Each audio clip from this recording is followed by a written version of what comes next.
आज केंद्रीय कैबिनेट की बैठक में गरीब मजदूरों को मुफ्त में राशन देने की तारीख बढ़ाने पर फैसला हो सकता है। फिलहाल 30 जून तक राशन मुफ्त दिया जा रहा है। कांग्रेस अध्यक्ष सोनिया गांधी ने भी गरीबों को मुफ्त राशन देने की सुविधा सितंबर तक बढ़ाने की मांग की। लॉकडाउन के दौरान लाखों प्रवासी मजदूर घर वापस लौटे। मध्य प्रदेश सरकार के सामने अब प्रदेश वापस लौटे इन श्रमिकों को रोजगार मुहैया करवाना एक बड़ी चुनौती। इसी चुनौती से निपटने के लिए सीएम शिवराज सिंह आज प्रवासी श्रमिकों और रोजगार मध्य प्रदेश के रोजगार सेतु पोर्टल पर रजिस्टर्ड नियोक्ताओं से चर्चा करेंगे। वीडियो कॉन्फ्रेंसिंग के जरिए होने वाली इस चर्चा में प्रवासी मजदूरों को रोजगार मुहैया करवाने के प्रस्तावों, सुझावों और विकल्पों पर चर्चा होगी। बता दें आपको कि लॉकडाउन के दौरान करीब 7,30,000 प्रवासी मजदूर मध्य प्रदेश लौटे हैं। रोजगार सेतु पोर्टल पर रजिस्टर्ड एम्प्लॉयर्स की संख्या 18,500 है।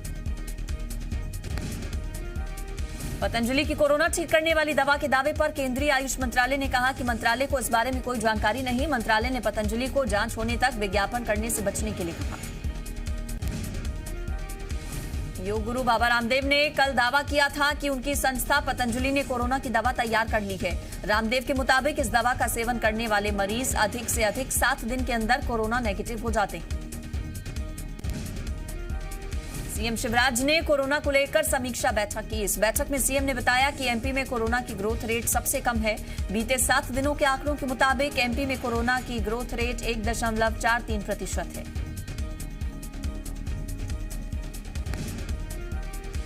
सीएम शिवराज ने कहा कि हम कोविड-19 की पूरी तरह समाप्ति की ओर बढ़े। सीएम शिवराज ने ट्वीट करते हुए लिखा कि एमपी के रिकवरी रेट 76% से ज्यादा है, जो कि जागरूक जनता और कोरोना वॉरियर्स की मेहनत का नतीजा है। उज्जैन पहुंचे गृह मंत्री नरोत्तम मिश्रा ने पीटीएस के क्वारंटीन सेंटर का लिया जायजा। पीपीई किट पहनकर मरीजों से मुलाकात भी की। इसके बाद महाकाल मंदिर में दर्शन करने पहुंचे। दर्शन के बाद अधिकारियों से कोरोना को लेकर बैठक की। मीडिया से बात करते हुए उन्होंने कहा कि गरीबों को घबराने की जरूरत नहीं, सरकार ने पूरे इंतजाम किए। देश में कोरोना संक्रमण से ठीक होने वाले मरीजों की संख्या तेजी से बढ़ रही है। मरीजों का रिकवरी रेट 56.37% हुआ। संक्रमण के कुल मामले बढ़कर 4,40,215 हो गए। मध्य प्रदेश में कोरोना के मामले लगातार बढ़ रहे हैं। 183 नए मामले कल आए सामने, जिनमें सबसे ज्यादा 54 मामले इंदौर में, भोपाल में 29, मुरैना में 23 और छिंदवाड़ा में 11 नए मामले आए सामने। एक दिन में 4 कोरोना मरीजों की हुई मौत, जिसके बाद मौत का आंकड़ा बढ़कर 525 हुआ। कल 120 मरीज हुए डिस्चार्ज। अब तक प्रदेश में 9,335 मरीज हुए ठीक। भोपाल में प्रशासन ने कोरोना संक्रमण के बीच लोगों को राहत दी है। अब मैरिज गार्डन, होटल और धर्मशाला में शादी समारोह के आयोजन की अनुमति। इसके साथ ही ऐसे आयोजनों में सोशल डिस्टेंसिंग के साथ 20 की जगह 40 लोग हो सकेंगे शामिल। फैक्ट्री, इंडस्ट्री और कंस्ट्रक्शन के काम और उससे जुड़े परिवहन के काम को शनिवार और रविवार को भी करने की छूट। राजधानी में सभी पार्क्स को सुबह शाम खोलने की अनुमति। छत्तीसगढ़ में कल कोरोना के 83 नए मरीज आए सामने, जिसमें सबसे ज्यादा बलरामपुर राजनांदगांव से 9, जांजगीर चांपा और सरगुजा से 6, दुर्ग, महासमुंद, रायगढ़ में 5, कांकेर, नारायणपुर में 3, रायपुर से 2 और बलौदाबाजार से 1 नया मामला आया सामने। छत्तीसगढ़ में एक दिन में 40 मरीज हुए डिस्चार्ज। अभी प्रदेश में 846 एक्टिव मरीज। प्रदेश में 12 लोगों की हो चुकी है मौत। कुल 1,527 मरीज हुए डिस्चार्ज। दिल्ली में मंगलवार को महाराष्ट्र से भी ज्यादा कोरोना के नए मरीज आए सामने। दिल्ली में मंगलवार को कोरोना के 3,947 नए केस।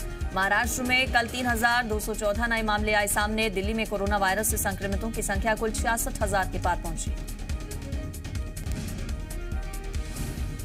महाराष्ट्र में कोरोना पॉजिटिव मरीज बढ़कर 1,39,000 हो गए हैं। पिछले 24 घंटे में महाराष्ट्र में कोरोना से 248 लोगों की हुई मौत। महाराष्ट्र में अब तक 69,631 मरीज हुए ठीक। दिल्ली के छतरपुर में राधा स्वामी सत्संग व्यास परिसर में 10,000 बिस्तर वाले कोविड केयर सेंटर का निर्माण। इसे चलाने के लिए आईटीबीपी और सेना के डॉक्टर और स्वास्थ्य कर्मियों की केजरीवाल की मांग का अमित शाह ने ट्वीट कर दिया जवाब। अमित शाह ने कहा, कोविड केयर सेंटर के संचालन का काम आईटीबीपी को सौंप चुका हूं।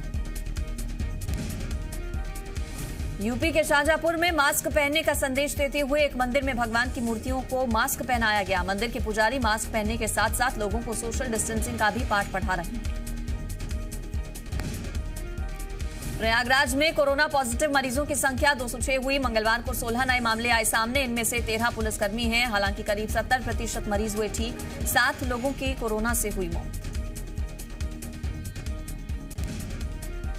पेट्रोल डीजल की लगातार बढ़ती कीमतों के विरोध में मध्य प्रदेश कांग्रेस आज आंदोलन करेगी। पूरे प्रदेश में विरोध प्रदर्शन किया जाएगा। जिला और ब्लॉक स्तर पर होने वाले इस विरोध प्रदर्शन में प्रदेश कांग्रेस के दिग्गज नेता होंगे शामिल। राजधानी भोपाल में सुबह 11 बजे रोशनपुरा चौराहे से कांग्रेस नेता सीएम शिवराज सिंह चौहान के बंगले तक जाएंगे, जिसमें राज्यसभा सांसद दिग्विजय सिंह भी होंगे शामिल। पेट्रोल डीजल की बढ़ती कीमतों के खिलाफ मंगलवार को कांग्रेस विधायक आरिफ मसूद ने विरोध प्रदर्शन किया। बेरोजगारों के साथ इस प्रदर्शन में ठेलों की रैली निकाली, जिसमें ठेलों पर मोटरसाइकिल को रखकर विरोध प्रदर्शन किया गया। पेट्रोल डीजल को लेकर कांग्रेस के प्रदर्शन को पूर्व मंत्री विश्वास सारंग ने फेस सेविंग बताया। उन्होंने कहा कि तेल की कीमतें अंतर्राष्ट्रीय बाजार में क्रूड ऑयल पर निर्भर करती हैं। विश्वास सारंग ने कहा कि कांग्रेस के लोग केवल अपनी राजनीति चमकाने के लिए प्रदर्शन कर रहे हैं। बीजेपी की राज्यसभा सांसद संपतिया उइके ने मुहिम छेड़ी है कि चीन का सामान ही अब भारत में नहीं आ सकेगा।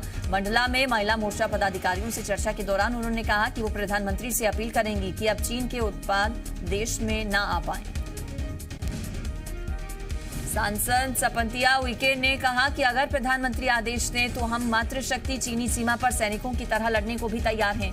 उन्होंने कहा कि वो देश भर में चीनी उत्पाद के खिलाफ जन जागरण मुहिम चलाएंगी।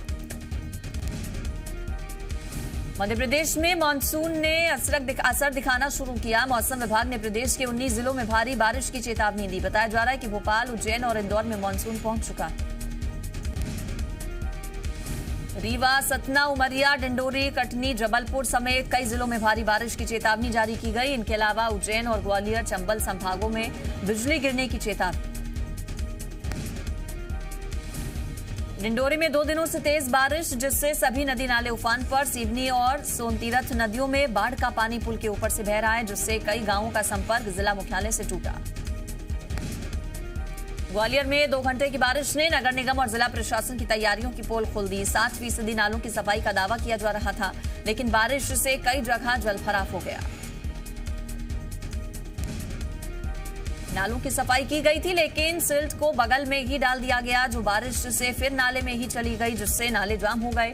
बारिश का पानी सड़कों पर आ गया। जल भराव से लोगों को काफी परेशानी का करना पड़ रहा सामना। मुंगेली में सेप्टिक टैंक की सफाई के दौरान बड़ा हादसा। टैंक में उतरे 4 लोगों की जहरीली गैस की वजह से हुई मौत। मृतकों में एक नगर पालिका का कर्मचारी और 3 स्थानीय लोग शामिल।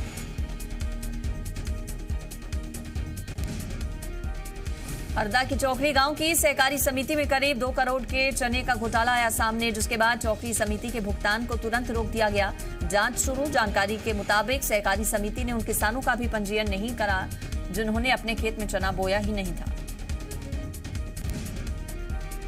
चौकरी सोसाइटी में इस बार 845 किसानों से 33,000 क्विंटल चने की खरीदी की गई, लेकिन इसमें से 30,000 क्विंटल चना मौके पर मिला। 3,000 क्विंटल चना गायब है। पिछले साल भी 41 किसानों का करीब 40 लाख रुपए का भुगतान नहीं किया गया था। रायसेन में 98 साल की एक बुजुर्ग अपने बेटे की मौत के बाद न्याय के लिए पिछले 15 दिनों से भटक रही है, लेकिन अभी तक उनकी सुनवाई नहीं हुई। पूरा मामला देवलखेड़ा गांव का। करीब 15 दिन पहले चौकीदार अमान सिंह ने जहर खा लिया। गंभीर हालत में उसे भोपाल के हमीदिया अस्पताल में भर्ती कराया गया, जहां इलाज के दौरान उसकी मौत हो गई। ग्वालियर के विश्वविद्यालय थाना क्षेत्र में आबकारी विभाग ने संदिग्ध एनर्जी ड्रिंक की बोतलों से भरे एक ट्रक को पकड़ा। जांच में इस ट्रक से 450 पेटी एनर्जी ड्रिंक, जबकि गोडाउन से 95 पेटी एनर्जी ड्रिंक जब्त की गई। नारायणपुर के धनोरा और ओरछा के बीच नक्सलियों ने पुलिस की रोड ओपनिंग पार्टी पर हमला किया। नक्सलियों ने पहले रिमोट से आईईडी ब्लास्ट किया और फिर फायरिंग शुरू की। ब्लास्ट में एक जवान हुआ घायल, लेकिन जवाबी कार्रवाई के बाद नक्सली भाग खड़े हुए। उज्जैन के माधवनगर थाना क्षेत्र में हेड कांस्टेबल बलवीर सिंह की मौत का पुलिस ने किया खुलासा। 18-19 जून के दरमियान रात को हेड कांस्टेबल की संदिग्ध मौत हुई थी। पोस्टमार्टम रिपोर्ट आने के बाद जब पुलिस ने हेड कांस्टेबल की पत्नी से कड़ाई से पूछताछ की तो उसने हत्या की बात कबूली। पुलिस ने बताया कि हेड कांस्टेबल की पत्नी ने अपने प्रेमी रविशंकर और उसके दोस्त आसिफ के साथ मिलकर हत्या को अंजाम दिया। इस पूरी वारदात में नाबालिग बेटी को भी शामिल किया गया था।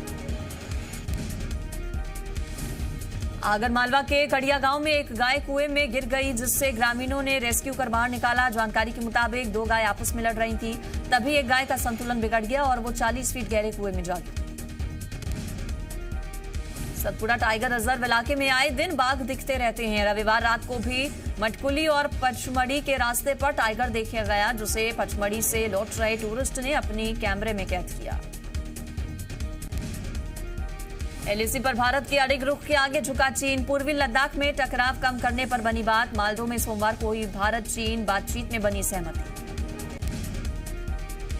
सेनाध्यक्ष जनरल मनोज मुकुंद नरवणे आज लद्दाख की फॉरवर्ड चौकियों का करेंगे दौरा। आज वो अधिकारियों से भी करेंगे बातचीत। भारत, चीन और रूस के विदेश मंत्रियों की वर्चुअल बैठक में रूस के विदेश मंत्री सर्गेई लावरोव ने कहा कि भारत और चीन अपने विवाद सुलझाने में पूरी तरह से सक्षम, उन्हें किसी तीसरे पक्ष की मदद की जरूरत नहीं। रूस भारत चीन यानी आरआईसी की वर्चुअल बैठक में विदेश मंत्री एस जयशंकर ने कहा कि अंतर्राष्ट्रीय कानूनों का पालन करके ही अच्छे विश्व का निर्माण होगा। जयशंकर ने कहा कि विश्व के नेतृत्व की आवाज सबके हित में उठनी चाहिए। चीन के सरकारी अखबार पीपल्स डेली ने रूस को नसीहत दी है कि वो भारत को संवेदनशील वक्त में हथियार न बेचे। अखबार ने फेसबुक पोस्ट के एक विशेषज्ञ के हवाले से लिखा कि अगर रूस को चीन और भारत के दिल को नरम करना है तो ऐसे संवेदनशील वक्त में उसे हथियार नहीं देने चाहिए। रूस ने भारत को सभी रक्षा सौदों पर तेजी से काम करने और जल्द से जल्द डिलीवरी का भरोसा दिया। 3 दिन की रूस यात्रा पर गए रक्षा मंत्री राजनाथ सिंह ने मॉस्को में रूस के उप प्रधानमंत्री यूरी बोरिसोव से मुलाकात की। रूस की राजधानी मॉस्को में रक्षा मंत्री राजनाथ सिंह ने रूस की 75वें विजय दिवस परेड में हिस्सा लिया। द्वितीय विश्व युद्ध में नाजी जर्मनी पर सोवियत रूस की जीत के जश्न में विजय दिवस मनाया जाता है। रूस में रक्षा मंत्री राजनाथ सिंह ने बताया कि प्रधानमंत्री नरेंद्र मोदी के निमंत्रण पर रूस के राष्ट्रपति पुतिन भारत दौरे पर आने वाले हैं। रक्षा मंत्री ने कहा कि कोरोना महामारी के दौर में किसी भारतीय प्रतिनिधिमंडल की पहली विदेश यात्रा है। सोनिया गांधी ने वीडियो संदेश जारी कर चीन के मुद्दे पर मोदी सरकार को घेरा। मंगलवार को कांग्रेस की CWC बैठक में चीन पर चर्चा हुई।